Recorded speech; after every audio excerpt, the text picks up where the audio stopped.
Mr. Speaker. Yesterday, the NDP held a media conference to announce that they were getting into the business of building streets in Winnipeg without even telling the mayor or inviting him. Before the NDP's announcement, CBC quoted Mayor Cates as saying, "I don't even know what it is." So I'm kind of in the dark on this one.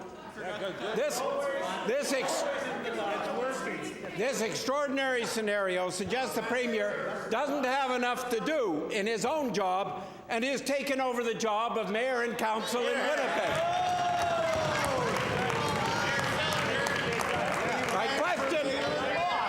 My question to the Premier, would he care? He won't do it. Would he care? Order, please. The honourable member's time has expired. Thanks, Mr. Speaker. I was very pleased to be in southwest Winnipeg yesterday with the Minister of Local Government as well as the local MLA for Fort Garry Riverview. And I can tell you, Mr. Speaker, we were pleased to announce that we are going to be 100% funding our portion of the improvement of McGilvery Boulevard. We will be doing 100% funding. We will be doing 100% funding along Corridon Avenue. We will be doing Garwood Avenue. Mr. Speaker, these are the priorities the City of Winnipeg has identified, and now we're putting our funding into it, Mr. Speaker. Funding that is desperately needed in that part of the city.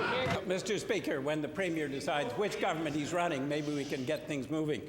There are a number of projects in this community which are stuck because of the bad relations between the Premier and the Mayor. Treatment of sewage in Winnipeg to remove phosphorus, rapid transit. Right. Last week I asked the Premier for a date when phosphorus would be removed from the sewage in the city of Winnipeg.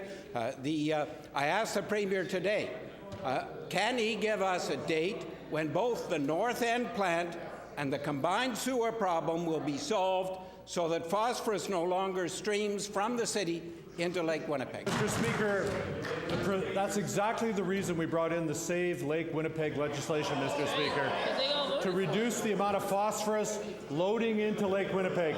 The members opposite opposed that legislation until the very last minute, Mr. Speaker, and then they voted for it, and then in the election they opposed it again, and then when the time came to put the money in the budget, they opposed it again, Mr. Speaker. We have a program.